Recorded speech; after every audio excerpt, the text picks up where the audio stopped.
Warren Buffett নামটা শুনলেই কি মনে হয় দীর্ঘমেয়াদী বিনিয়োগ বড় বড় সব কোম্পানি তাই না কিন্তু জানেন কি তার সাফল্যের প্রথম অধ্যায়টা লেখা হয়েছিল এমন একটা কৌশল দিয়ে যা ছিল এর ঠিক উল্টো চলুন আজ সেই সিগার বাট রহস্যের গভীরে যাওয়া যাক তো প্রশ্নটা হচ্ছে কিভাবে একজন তরুণ বিনিয়োগকারী বিশ্বের অন্যতম ধনী ব্যক্তি হয়ে উঠলেন এর উত্তরটা কিন্তু কোনো জটিল ফর্মুলায় নেই বরং একটা খুব সাধারণ কিন্তু অসম্ভব শক্তিশালী কৌশলের মধ্যে লুকিয়ে আছে কিন্তু মজার ব্যাপার হল বাফেটের এই যে দারুণ কৌশলটা এটা কিন্তু একদমই তার নিজের মাথা থেকে আসেনি তিনি এই জ্ঞান পেয়েছিলেন তার গুরু বিনিয়োগ জগতের এক কিংবদন্তি ব্যক্তিত্বের কাছ থেকে হ্যাঁ নামটা হলো বেঞ্জামিন গ্রাহাম গ্রাহামের লেখা দি ইন্টেলিজেন্ট ইনভেস্টর বইটাকে তো বাফেট নিজের বাইবেল বলে মানতেন আর সেই বই থেকেই তিনি শিখেছিলেন এক অদ্ভুত নামের কিন্তু অসাধারণ এক কার্যকরী কৌশল নামটা কি জানেন সিগার বাট স্ট্র্যাটেজি শুনতে অদ্ভুত লাগলেও এর পেছনের যুক্তিটা ছিল ইস্পাতের মতো কঠিন আর খুবই লাভজনক মানে এমন একটা কোম্পানি যেটা হয়তো প্রায় ডুবতে বসেছে কিন্তু তার ভেতরের যে সম্পদগুলো আছে ধরুন জমি বা যন্ত্রপাতি সেগুলোর মোট দাম কোম্পানির শেয়ারের দামের চেয়েও অনেক বেশি বাফেট ঠিক এই ধরনেরই গুপ্তধন খুঁজে বেড়াতেন কৌশলটা ঠিক এই রকম ধরুন রাস্তায় একটা সিগারের পোড়া টুকরো পড়ে আছে দেখতে তো একদম মূল্যহীন তাই না কিন্তু ওটাতে হয়তো শেষ একটা টান দেওয়ার মতো তামাক এখনও বাকি আছে যেটা একদম বিনামূল্যে পাওয়া যেতে পারে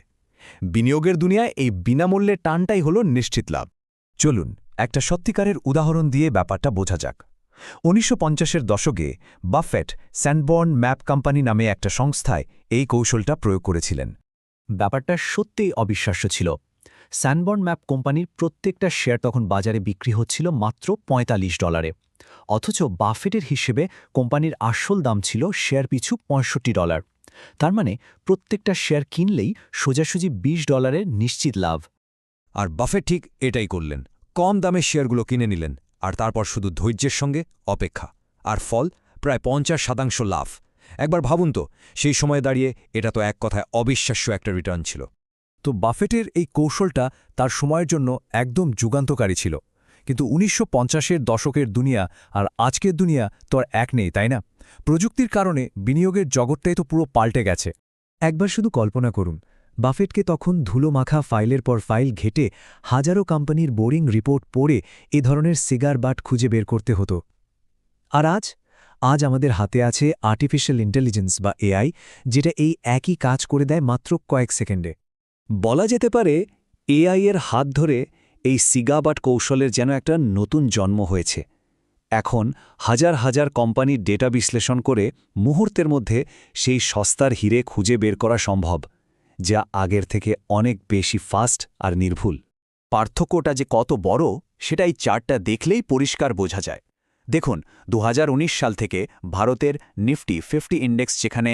১৫৭% রিটার্ন দিয়েছে সেখানে বাফেটের কৌশলের ওপর ভিত্তি করে তৈরি একটা এআই চালিত পোর্টফোলিও দিয়েছে ১২০০%-এরও বেশি রিটার্ন এটা কোনো জাদু নয় এটা হলো ডেটা আর টেকনোলজির পাওয়ার বছরে ৪৫% রিটার্ন একবার ভাবুন তো আমরা যেখানে ১০-১৫% রিটার্ন পেলেই খুশি হয়ে যাই সেখানে এই এআই স্ট্র্যাটেজি তার প্রায় ৩ গুণ বেশি রিটার্ন দিচ্ছে এটা তো বিনিয়োগের পুরো ধারণাটাই বদলে দেওয়ার মতো ব্যাপার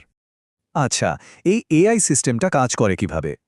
এটা আসলে একজন খুব স্মার্ট ইনভেস্টমেন্ট অ্যাসিস্ট্যান্টের মতো এটা নিজে থেকেই বাজার বিশ্লেষণ করে সস্তার শেয়ার খুঁজে বের করে আর প্রতি মাসে পোর্টফোলিওকে নতুন করে সাজানোর পরামর্শ দেয় এর সবচেয়ে বড় সুবিধা হলো এখানে মানুষের আবেগের কোনো জায়গা নেই সবটাই চলে ডেটা নির্ভর ডিসিপ্লিনের ওপর কিন্তু গল্পটা এখানেই শেষ হচ্ছে না মজার ব্যাপার হলো ওয়ারেন বাফেট নিজেও একটা সময়ের পরে তার এই প্রিয় সিগার বাট কৌশল থেকে সরে এসেছিলেন সময়ের সাথে সাথে তার চিন্তাভাবনাও কিন্তু বদলে গিয়েছিল